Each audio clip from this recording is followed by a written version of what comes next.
நீலகிரி மாவட்டம் கூடலூர் மற்றும் அதன் சுற்றுவட்டார பகுதிகளில் சுற்றித் திரியும் காட்டு யானையால் அப்பகுதியில் உள்ள பொதுமக்கள் அச்சமடைந்துள்ளனர்.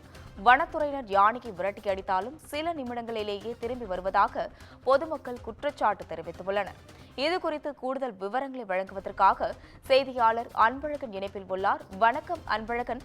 தற்பொழுது நீலகிரி மாவட்டத்தில் ஊருக்குள் காட்டு யானைகள் புகுந்ததால் மக்கள் அச்சமடைந்துள்ளனர். இதுகுறித்து கூடுதல் விவரங்களை பகிரலாம்.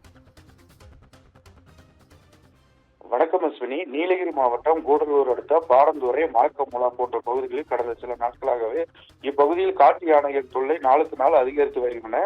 2 வாரங்களுக்கு முன்பாக கடைக்கு சென்றுவிட்டு வீடு திரும்பியவரை காட்டு யானை மிதித்துக் கொண்டதில் சம்பவ இடத்திலேயே நபர் பலியானதை தொடர்ந்து அப்பகுதியில் தொகுதி எம்எல்ஏ முன்னிலையில் சாலை முற்றுகை போராட்டம் நடைபெற்றது.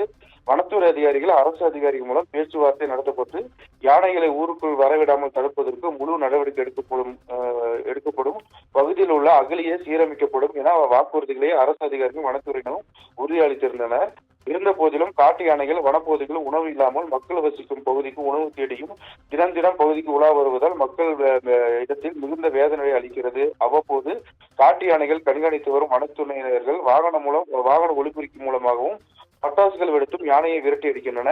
விரட்டி அடித்த மறு நொடியே மீண்டும் அப்பகுதிக்கு காட்டு யானைகள் வருவதால் என்ன செய்வதறியாமல் மக்கள் வீதியில் நிற்கின்றன. இதனை வனத்துறை அதிகாரிகள் கவனத்தில் எடுத்துக்கொண்டு இப்பகுதியில் காட்டு யானைகள் வருவதை தடுக்க நடவடிக்கை எடுக்க வேண்டும் என மீண்டும் அப்பகுதி மக்கள் கோரிக்கை விடுத்துள்ளனர். அஸ்வினி,